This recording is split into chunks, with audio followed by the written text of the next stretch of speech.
ارشاد فرماتے ہیں سرکار غوث پاک رضی اللہ تعالیٰ عنہ کی شان میں، واہ کیا مرتبہ اے غوث ہے بالا تیرا، واہ کیا مرتبہ اے غوث ہے بالا تیرا، اونچے اونچوں کے سروں سے قدم اعلیٰ تیرا، اونچے اونچوں کے سروں سے قدم اعلیٰ تیرا، سر بھلا کوئی کیا جانے کی ہے کیسا تیرا، سر بھلا کوئی کیا جانے کی ہے کیسا تیرا، اولیاء ملتے ہیں آنکھیں وہ ہے تلوا تیرا، اولیاء ملتے ہیں آنکھیں وہ ہے تلوا تیرا، کیا دبے جس پہ حمایت کا ہو پنجہ تیرا، یا غوث اعظم کیا دبے جس پہ حمایت کا ہو پنجہ تیرا، شیر کو خطرے میں لاتا نہیں کتا تیرا، شیر کو خطرے میں لاتا نہیں کتا تیرا، قسمیں دے دے کر پلاتا ہے کھلاتا ہے تجھے، قسمیں دے دے کر پلاتا ہے کھلاتا ہے تجھے، پیارا اللہ چاہنے والا تیرا، پیارا اللہ چاہنے والا تیرا۔ اور اعلیٰ حضرت فرماتے ہیں تو حسینی حسنی کیوں نہ محی الدین ہو، تو حسینی حسنی کیوں نہ محی الدین ہو، اے خضر مجمع بحرین ہے چشمہ تیرا، اے خضر مجمع بحرین ہے چشمہ تیرا۔ عزیزان ملت اسلامیہ، آج سرکار غوث اعظم رضی اللہ تعالی عنہ کی فاتحہ خوانی اور دسترخوان ہے، اور ساتھ ہی ساتھ سرکار تاج الشریعہ علیہ رحمۃ اللہ کی محفل منعقد کی گئی ہے، تاکہ سرکار غوث پاک رضی اللہ تعالی عنہ کے وسیلے سے حضور تاج الشریعہ علیہ الرحمہ کے ذکر پاک کو بھی بیان کر دیا جائے۔ تو مرشد گرامی سرکار تاج الشریعہ فرماتے ہیں مسلک اعلیٰ حضرت پہ قائم رہو، مسلک اعلیٰ حضرت پہ قائم رہو، زندگی دی گئی ہے اسی کے لیے، زندگی یہ نہیں ہے کسی کے لیے، زندگی یہ نہیں ہے کسی کے لیے، زندگی ہے نبی کی نبی کے لیے، زندگی ہے نبی کی نبی کے لیے، نا سمجھ مرتے ہیں زندگی کے لیے، نا سمجھ مرتے ہیں زندگی کے لیے، جینا مرنا ہے سب کچھ نبی کے لیے، جینا مرنا ہے سب کچھ نبی کے لیے، چاندنی 4 دن ہے سبھی کے لیے، بے شک چاندنی 4 دن ہے سبھی کے لیے، ہے صدا چاند عبد النبی کے لیے، سبحان اللہ، عیش کر لو یہاں من کرو 4 دن، عیش کر لو یہاں من کرو 4 دن، مر کر ترسو گے اس زندگی کے لیے، بے شک، مر کر ترسو گے اس زندگی کے لیے، مسلک اعلیٰ حضرت سلامت رہے، مسلک اعلیٰ حضرت سلامت رہے، زندگی دی گئی ہے اسی کے لیے، سنا کلی نبی کا نہیں سنیوں، بے شک، بے شک، بے شک، حق ہے، نہیں حق ہے۔ سنیوں، سنی مسلم ہے سچا نبی کے لیے، نعرہ تکبیر، نعرہ رسالت، مسلک اعلیٰ حضرت، جشن حضور تاج الشریعہ حضرت علامہ مولانا مفتی عرفان مصباحی صاحب قبلہ، نعرہ تکبیر، نعرہ رسالت۔ جن کے دل میں ہیں جلوے تیرے عشق کے، جن کے دل میں ہیں جلوے تیرے عشق کے، وہ ہے نجم زماں روشنی کے لیے، اختر قادری خلد میں چل دیے، اختر قادری خلد میں چل دیے، خلد واہ ہے ہر ایک قادری کے لیے، بے شک، خلد واہ ہے ہر ایک قادری کے لیے۔ عزیزان ملت اسلامیہ، رب تبارک و تعالی قرآن عظیم فرقان حمید میں ارشاد فرماتا ہے یا ایھا الذین آمنوا اتقوا اللہ، اے ایمان والو اللہ سے ڈرو اور سچوں کے ساتھ ہو جاؤ، وکونوا مع الصادقین، اور سچوں کے ساتھ ہو جاؤ۔ سچوں کے ساتھ ہونے سے مراد کیا ہے؟ یہی اولیاء کاملین کی جماعت ہے جو سچی ہے، جو اللہ کا قرب خاص حاصل کر کے، اولیاء کاملین کا فیض حاصل کر کے، سچوں سے محبت کر کے جب کوئی اپنی زندگی گزارتا ہے، اپنی زندگی کو سنوارتا ہے، تو اسی کو اللہ فرماتا ہے اے ایمان والو اللہ سے ڈرو بھی، اور جو اللہ سے ڈرنے والے ہیں اور اس میں جو سچے ہیں ان کے ساتھ ہو جاؤ، تو تمہاری زندگی بھی سنور جائے گی اور تمہاری آخرت بھی سنوری رہے گی۔ اور اگر تم ایمان والے ہو لیکن اللہ سے ڈرتے نہیں ہو اور نہ ہی سچوں کے ساتھ صحبت اختیار کرتے ہو تو یاد رکھو تمہارا صرف ایمان لانا یہ کافی نہ ہوگا. دنیا میں جو گناہ کیے ہیں، جو برائیاں، جو بدیاں کیا ہے، ان سب کی سزا تمہیں ملے گی. اس لیے اگر پختگی ایمان میں چاہتے ہو، عالم برزخ سے ہم جنت کے 8 دروازوں سے داخل ہونا چاہتے ہیں تو اللہ سے ڈرے اور سچوں کے ساتھ ہو جائے. سرکار غوث اعظم رضی اللہ تعالی عنہ کون ہے جن کو آج کتنے 100 سال 800 سال سے زائد ہو گئے دنیا سے گئے ہوئے، لیکن آج بھی لوگوں کے دلوں میں زندہ ہے. بے شک 800 سال پہلے تھے اور آج بھی ویسے ہی زندہ ہے. بے شک. اور قیامت تک کے روز ان کے ماننے والے روز بروز بڑھتے ہی جائیں گے. آمین ثم آمین یا رب العالمین. غوث اعظم رضی اللہ تعالی عنہ خود فرماتے ہیں کہ رب تبارک و تعالی خود فرماتا ہے کہ جب کوئی میرا بندہ مجھ سے قرب خاص حاصل کر لیتا ہے، اور جب قرب خاص حاصل کر لیتا ہے تو میں اسے اپنا قریبی بنا لیتا ہوں اور اس کے ذکر کو لوگوں میں بلند کر دیتا ہوں.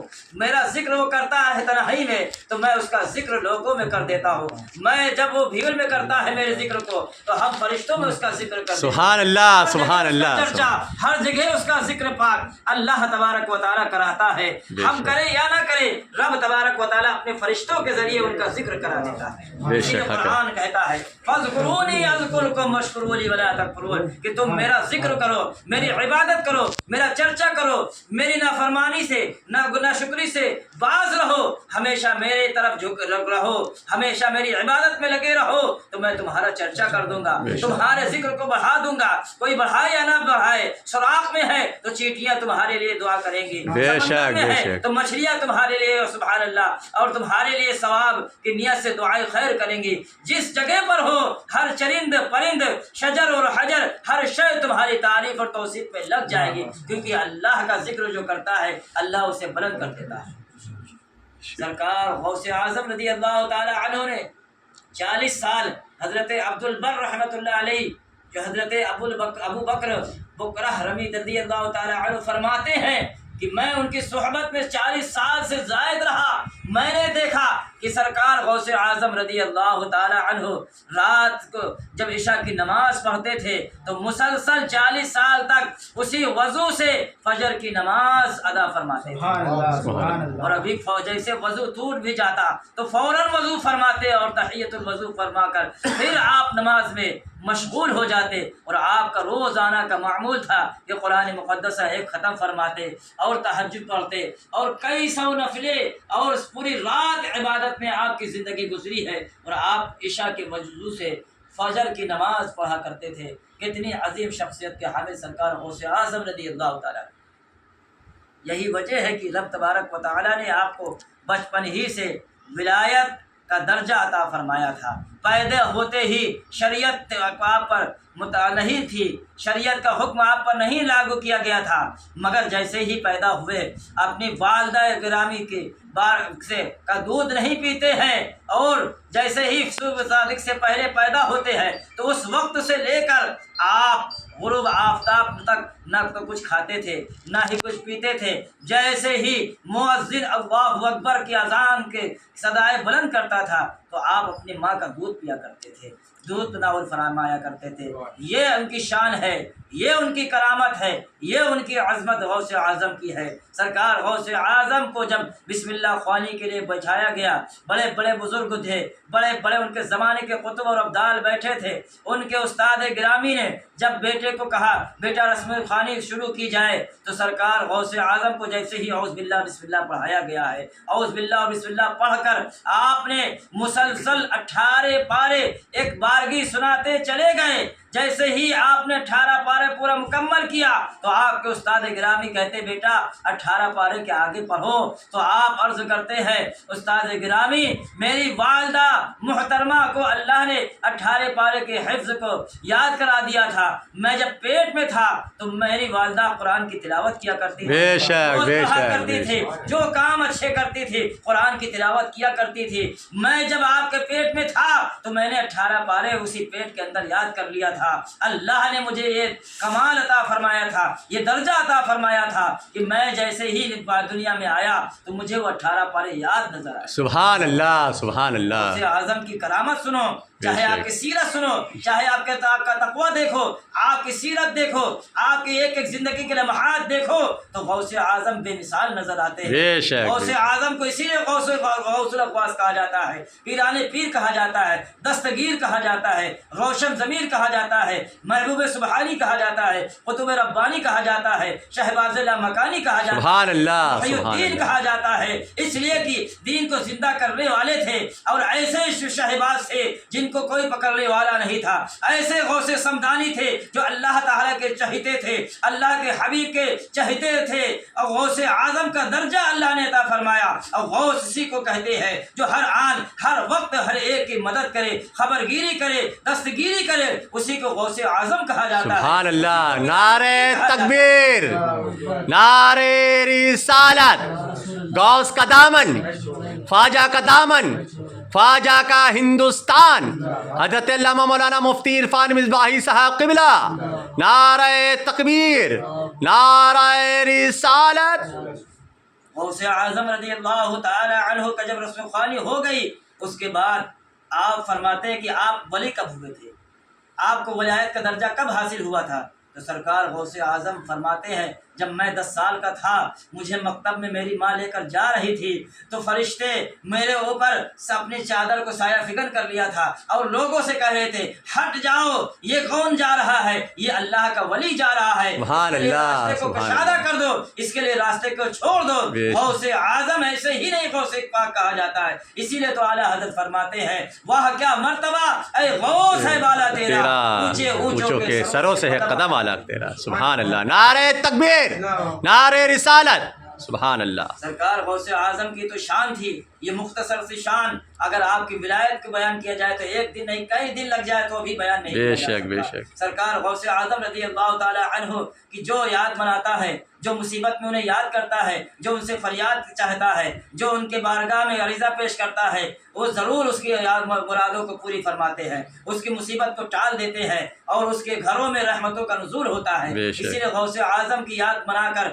ان کے ذکر پاک کر کو، ان کے توش شریف کو منا کر ہم اپنی مصیبت کو دور کرتے ہیں۔ جی۔ یہی وجہ ہے کہ بڑے بڑے متقی، بڑے بڑے مجاہد ان کی بارگاہ میں گرے رہتے تھے، بڑے بڑے اپنے زمانے کے قطب ہوتے تھے، بڑے بڑے ولی کامل ہوا کرتے تھے، مگر غوث اعظم کا جب نام سنتے تھے تو بڑے بڑے قطب، بڑے بڑے ابدال آپ کے قدموں میں ہوا کرتے تھے۔ اسی لیے تو اعلیٰ حضرت فرماتے ہیں سر بھلا کوئی کیا جانے کی ہے کیسا تیرا، اولیاء ملتے ہیں آنکھیں وہ ہے طلبہ تیرا۔ 360 سے زائد قطب اور ابدال جب آپ نے منبر شریف پر کھڑے ہو کر فرمایا تھا کل ولی اللہ کل نبی وہذا قدمی ہذه رقبت علی کل ولی اللہ، کہ میرا یہ قدم ہر اولیاء اللہ کے گردن پر بے ہے۔ شک، تو حق ہے۔ سارے قطب تھے، سارے ابدال تھے، سارے افراد تھے، سارے سالک تھے، سارے مجذوب تھے جو آپ کے زمانے میں تھے، جو آپ کے زمانے کے بعد تھے، سب نے اپنی اپنی گردن کو بھی جھکایا ہے۔ سبحان انہوں نے اللہ، گردن سبحان جھکایا اللہ۔ ہے۔ سرکار غوث پاک کے صدقے میں انہیں قطب بنا دیا گیا، بے انہیں شک، ولایت حق کا ہے۔ درجہ عطا فرما دیا گیا۔ یہی وجہ ہے کہ شہنشاہ ہندوستان خواجہ خواجگان خواجہ غریب نواز علیہ رحمت و رضوان نے بھی خراسان میں جب ان الفاظوں کو عالم ہاتف سے سنا ہے تو آپ نے اپنی گردن کو نہیں جھکایا بلکہ کہتے ہیں بل علی الرأس والعین، میں نے اپنی گردن کو بھی جھکا دیا اور اپنی آنکھوں کو بھی آپ کی سبحان اللہ سبحان اللہ، حق ہے حق ہے۔ قدم کو رکھا ہے، اپنی آنکھوں کو جھکایا ہے۔ بے تو شک۔ غوث اعظم کے صدقے میں اللہ تعالی نے اپنے محبوب کے صدقے میں آپ کو ہندوستان کی شہنشاہیت عطا فرمائی سبحان اللہ۔ اور آپ کو تاج ولایت ایسا عطا فرمایا کہ آج ہندوستان کے آپ شہنشاہ نظر آتے ہیں۔ بے شک۔ سرکار غوث اعظم کا کرم ہے۔ سرکار غوث اعظم رضی اللہ تعالیٰ عنہ کے زمانے میں بڑے بڑے مصیبت زدہ تشریف لاتے تھے۔ شیخ ابو المظفر حسن جو اپنے زمانے کے ایک بہت بڑے تاجر تھے اور ان کے زمانے میں ایک شیخ حماد جنہیں ولی کامل قطب کہا جاتا تھا، شیخ حماد کی بارگاہ میں ابو المظفر حسن گئے اور عرض کرتے ہیں مجھے خراسان یا مجھے حلب کی طرف تجارت کے غرض سے جانا ہے، مجھے تجارت کے غرض سے جانا ہے۔ تو شیخ حماد صاحب آپ مجھے بتا دیں کیا میرا جانا صحیح ہوگا؟ میری تجارت میں برکت ہوگی، میرے تجارت سے فائدہ ہوگا۔ شیخ حماد عرش کی طرف اپنی نظر اٹھاتے ہیں، کیا دیکھتے ہیں کہ شیخ حماد نے فرمایا ابو المظفر حسن تمہاری تجارت میں فائدہ نہیں ہوگا، تمہارے ڈاکو تمہاری تجارت میں برکت بھی نہیں ہوگی، اور سارا سامان تمہارا لوٹ لیا جائے گا اور ڈاکو تمہیں قتل کر دیں گے، اس لیے تم تجارت کے غرض سے حلب نہ جاؤ۔ منہ لٹکاتے ہوئے باہر تشریف لائے۔ تھوڑا ہی وقت گزرا کہ سرکار غوث اعظم رضی اللہ تعالی عنہ سے ملاقات ہو گئی۔ سرکار غوث اعظم کی بارگاہ میں گئے شیخ ابو المظفر اور جا کر بیٹھ گئے منہ لٹکا کر۔ سرکار غوث اعظم نے فرمایا کیا وجہ ہے کہ تمہارا منہ لٹکا ہوا ہے، تم پریشانی کے عالم میں ہو؟ تو وہ عرض کرتے ہیں میں شیخ حماد کے پاس گیا تھا تجارت کے لیے کہ میری تجارت میں فائدہ ہوگا یا نہیں ہوگا، مجھے کیا فائدہ ہوگا؟ تو آپ نے فرمایا کہ تمہیں قتل کر دیا جائے گا، تجارت میں نقصان ہوگا۔ شیخ سرکار حماد نے جب کہا اس کے بعد سرکار غوث اعظم نے کہا اے ابو المظفر جاؤ، تمہیں تجارت میں بھی فائدہ ہوگا اور تمہیں موت نہیں آئے گی، تمہارا قافلہ نہیں لوٹے گا۔ سرکار غوث اعظم کا کہنا تھا شیخ مظفر حلب کی طرف چلا جاتا ہے اور جاتا ہے، جا کر بڑے ہی تو اس کو احتشام کے ساتھ تجارت کرتا ہے، بڑے ہی اچھے انداز میں تجارت کرتا ہے اور بہت فائدہ ہوتا ہے، 1000 اشرفیہ ملتی ہے اور تجارت میں بہت فائدہ ہوتا ہے۔ ساری اشرفیوں کو لٹکا کر ایک حلب کے بیت الخلاء میں جاتا ہے اور استنجا کرنا شروع کرتا ہے اور اشرفیوں کو لا کر رکھ دیتا ہے، رکھ کر اس طاق پر بھول جاتا ہے، استنجا کر کے اپنے کمرے میں داخل ہوتا ہے اور سو جاتا ہے۔ نصیبہ جاگتا ہے، خواب میں کیا دیکھتا ہے کہ وہی لوگ جو سرکار حماد نے بیان کیا تھا کہ ہمیں قتل کر دیا جائے گا، تجارت میں نقصان ہوگا، تو خواب میں دیکھتے ہیں کہ ڈاکو نے مجھے لوٹ لیا ہے اور لوٹنے کے بعد میرے سارے سامان کو، اشرفیوں کو، سب کو لوٹ لیا ہے اور میرے گردن پر چھری چلا دی ہے۔ اچانک آنکھ کھلتی ہے تو کیا دیکھتے ہیں تو نہ تو خون ہے اور نہ ہی پیسہ گیا ہے، نہ ہی کوئی نقصان ہوا ہے۔ اس کے بعد سرکار شیخ مظفر حسین کی جب آنکھ کھلتی ہے تو انہیں یاد آتا ہے کہ میری تھیلی فلاں حلب کے بیت الخلاء میں رہ گئی۔ دوڑتے ہوئے جاتے تو 1000 تحریر ملتی ہے۔ جب وہاں سے لوٹتے ہیں تو سوچتے ہیں کہ سب سے پہلے غوث اعظم کی بارگاہ میں جائیں گے، مگر شیخ حماد کی راستے میں ملاقات ہوتی ہے اور کہتے ہیں میاں جو تم گئے تھے تمہاری حقیقت کو خواب میں تبدیل کر دیا گیا ہے، جس بات کے متعلق میں نے لوح محفوظ میں دیکھا تھا کہ تمہیں قتل کر دیا جائے گا، تجارت میں تمہیں نقصان ہوگا، رب العزت نے غوث اعظم کے صدقے میں تمہاری مصیبت کو ٹال دی تھی۔ سبحان اللہ۔ بیداری میں ہونے والا تھا وہ خواب میں اللہ نے لکھ دیا تھا۔ سبحان اللہ۔ تو غوث اعظم رضی اللہ تعالی عنہ ہر مصیبت کو ٹال دیتے ہیں۔ اگر ان کی یاد بنائی جاتی ہے تو ان کی یاد کے ذریعے اللہ تعالیٰ مصیبت کو ٹال دیتا ہے، پریشانی کو دور کر دیتا ہے اور تمام مسائل کو دور کر دیتا ہے۔ اسی لیے غوث اعظم کی یاد بناتے ہیں۔ ان کا مرید، ان کا چاہنے والا، ان کا ماننے والا اپنے گھر میں یاد ضرور مناتا ہے۔ اس لیے کہ غوث اعظم رضی اللہ تعالی عنہ کا کہنا ہے کہ میدان محشر میں جب میرے مریدین ہوں گے اور میں ہوں گا، میں فرشتوں سے پوچھوں گا کہ کیا کوئی میرا مرید جہنم میں گیا ہے، کیا میرا کوئی مرید جہنم کی طرف لے جایا گیا ہے؟ اور جب پوچھ کے فارغ ہوں گے تو فرشتہ کہے گا نہیں، جو آپ سے محبت کرتا تھا، جو آپ سے چاہنے والا تھا۔ اور آپ فرماتے ہیں کہ جو میرا چاہنے والا ہے، جو میرے مدرسے سے محبت کرنے والا تھا، مدرسے کے قریب گزرا تھا، جو میرے کسی بھی چیز سے محبت کرتا تھا، میرے خاندان سے محبت کرتا تھا، مجھ سے محبت کرتا تھا، میدان محشر میں جب تک میں اس کو بخشوا نہ لوں گا، میں جب تک بخشوا نہ لوں گا میں جنت میں نہیں جاؤں گا۔ سرکار غوث اعظم فرماتے ہیں کہ رب العزت کا حکم ہوگا ہم اس وقت تک جنت میں نہیں جائیں گے جب تک ایک ایک مرید کو پہچان نہیں لیں گے، سبحان اللہ، ایک ایک مرید کو جہنم سے نکال کر جنت میں داخل نہیں کر دیں گے، اس وقت تک ہم جنت میں داخل بے شک حق ہے۔ غوث اعظم رضی اللہ تعالی عنہ کو اسی لیے یاد کیا جاتا ہے کہ وہ چاہے کسی پریشانی میں ہو، چاہے کسی مصیبت میں ہو، انہیں پکارا جاتا ہے تو ان کی وہ پکار کو سنتے ہیں، فریاد رسی کرتے ہیں، دستگیری کرتے ہیں۔ یہ اللہ کا کرم اور احسان ہے کہ اللہ کی بارگاہ میں جو مرتبہ، جو عظمت اور رفعت حاصل کر لی ہے، یہ غوث اعظم رضی اللہ تعالیٰ عنہ کی ذات منفرد ذات ہے۔ اور ایسی ذات اور ایسی منفرد ذات کو اگر بیان کیا جائے تو بیان نہیں کیا جا سکتا، کیونکہ آپ کی ذات ہی ایک ایسی ذات ہے کہ آپ کے در کا اگر کتا بھی ہے تو ان کے کتے کے سامنے اگر شیر بھی آ جاتا ہے تو شیر آپ کے بارگاہ میں کچھ کر نہیں سکتا۔ ایک ادنا سا کتے کے بارگاہ میں کے لیے اعلیٰ حضرت نے لکھ دیا، کیا دبے جس پہ حمایت کا وہ پنجہ تیرا، شیر کو خطرے میں لاتا نہیں کتا تیرا۔ شیخ جامد جو بہت بزرگ تھے، شیر کی سواری کیا کرتے تھے، ہر ایک خانقاہ میں جاتے تھے اور پہلے کہتے تھے کہ مجھے اپنے شیر کے لیے ایک بڑا جانور چاہیے، اس کی بھی دعوت ہوگی، میری بھی دعوت ہوگی، تب ہم دعوت قبول کریں گے۔ سرکار غوث اعظم کا مرتبہ نہیں معلوم تھا، سرکار غوث اعظم نے بھی آپ کو دعوت دی تو آپ نے یہی کہا کہ میرے شیر کے لیے بھی دعوت ہوگی اور میری بھی دعوت ہوگی، مگر کبھی خانقاہ نہیں گئے تھے، نہیں معلوم تھا کہ آپ کا مرتبہ کیا ہے، آپ کے درجات کیا ہے، آپ کے مراتب کیا ہے۔ سرکار غوث اعظم نے دعوت کو قبول کر لی، شیر کی سواری کر کے جیسے ہی قریب آئے، شیر کو باندھا گیا اور آپ کے در کا کتا ادنا سا تھا، بالکل نحیف اور توا پڑا ہوا تھا۔ کیا دیکھا کہ میرے غوث پاک کی بارگاہ میں ایک شیر آ کر باندھ دیا جائے اور میں ایسے ہی بیٹھا رہوں۔ سرکار جامد ابھی انجامی رحمت اللہ علیہ اندر ہی گئے تھے، شیر کو ایک آن میں کتا جھپٹتا ہے اور گردن کو پکڑ کر گردن مروڑ دیتا ہے اور شیر کو مار کر الگ کر دیتا ہے۔ اسی کو اعلیٰ حضرت کہتے ہیں، کیا دبے جس پہ حمایت کا ہو پنجہ تیرا، شیر کو خطرے میں لاتا نہیں کتا تیرا۔ سبحان اللہ، نعرہ تکبیر، نعرہ رسالت، مسلک اعلیٰ حضرت، تعلیمات اعلیٰ حضرت، فیضان اعلیٰ حضرت، سیدی اعلیٰ حضرت، اکابر علماء اہل سنت۔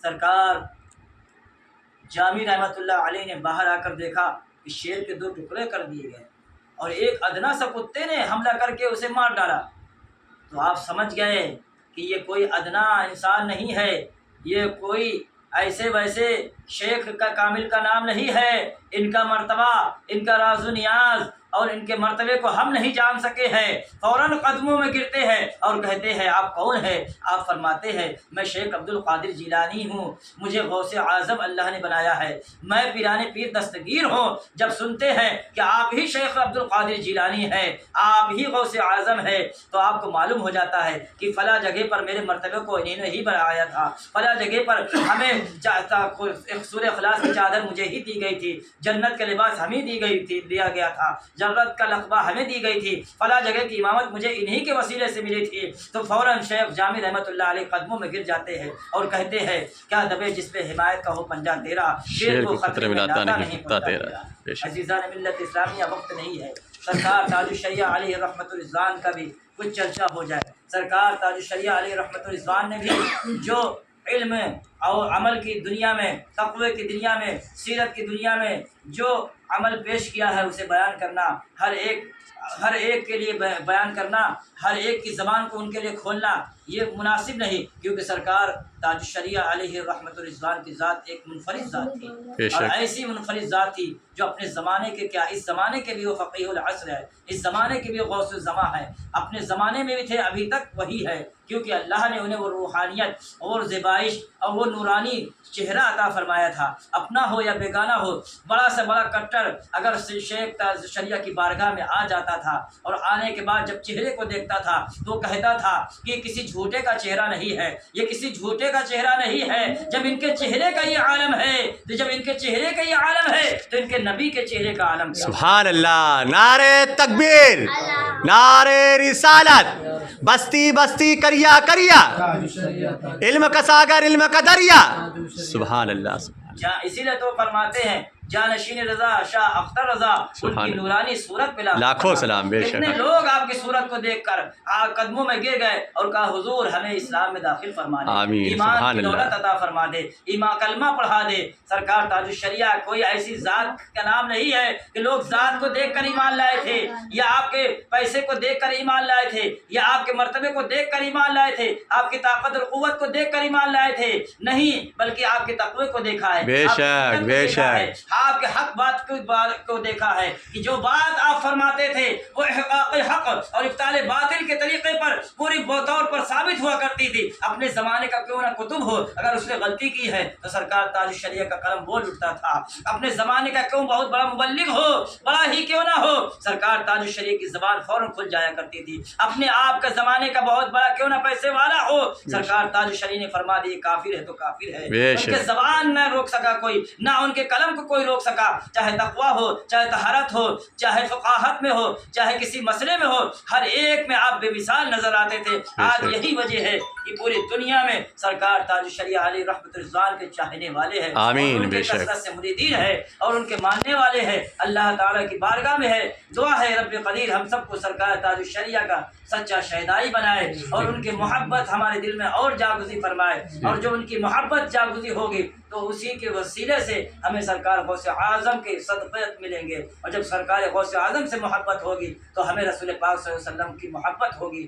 اسی لیے اسی بات پر ہم اپنی گفتگو ختم کرتے ہیں کہ وہ کیا مرتبہ ہے غوث ہے بالا تیرا، اونچے اونچوں کے سروں سے قدم اعلیٰ تیرا، سر بھلا کوئی کیا جانے کہ ہے کیسا تیرا، اولیاء ملتے ہیں آنکھیں وہ ہے طلبہ تیرا، اور سرکار تاج الشریعہ کہتے ہیں منور میری آنکھوں کو میرے شمس و ضحیٰ کر دے، غموں کی دھوپ میں وہ سایہ زلف دتا کر دے، کہ جب جس وقت کوئی کسی کا پرسان حال نہیں ہوگا۔ سارے لوگوں نے سرکار تاج الشریعہ کو فرما دیا تھا بڑے بڑے ڈاکٹروں کی اب آپ کی روشنی واپس نہیں آئے گی، سرکار تاج الشریعہ نے کہا نہیں مجھے روشنی کی ضرورت نہیں ہے، مگر مجھے اللہ نے طاقت دی ہے کہ میں اپنی روشنی کو خود لا سکتا ہوں۔ بڑے بڑے ڈاکٹروں نے انکار کر دیا، مگر سرکار تاج الشریعہ نے جب اس کلام کو لکھا ہے کہ منور میری آنکھوں کو میرے شمس و ضحیٰ کر دے، تو آپ کی آنکھوں کی روشنی بھی آ گئی ہے، اور اس وقت آپ نے جب پڑھا ہے تو کہا ہے غموں کی دھوپ ہو، جب قیامت کا محشر ہو اور برپا ہو، حشر کا میدان ہو، غموں کی دھوپ ہو، تو اس وقت یا رسول اللہ آپ کے گیسو مبارک ہوں، اور اسی گیسو مبارک کے سائے تلے ہمیں ٹھہرنا مل جائے، یہی ہمارے لیے سب سے بڑی زندگی ہے۔ اسی کو تاج الشریعہ فرماتے ہیں سبحان اللہ، غموں کی دھوپ میں وہ سائے زلف دتا کرتے۔ واخر دعوانا الحمدللہ رب العالمین۔ السلام علیکم۔